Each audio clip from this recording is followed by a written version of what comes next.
My name is Joe Tillman, and I'm going to talk about TEC 055, which is Special Topics in Technology, which is a class that we're trying to do in the fall. We plan for the fall. The class is going to center upon actual building something.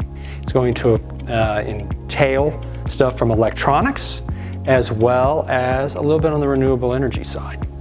So what we're going to try to do this fall is to actually build a working prototype system.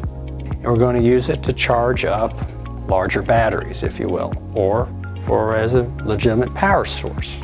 So this class is built specifically for those students who prefer working with their hands.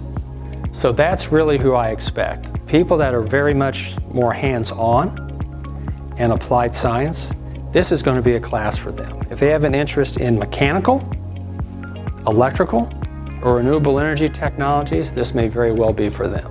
I'll be even happy to take on one or two welders, as there may be some welding work that may need to be done before this is all said and done. Machining students, absolutely would be good. And then for those students that maybe have an interest with controls and data acquisition, there's areas for that too, because we have to test the machines out, test the prototypes out, and actually see how well they're performing. Why choose Lakeland? Because you can't do this anywhere else in the state.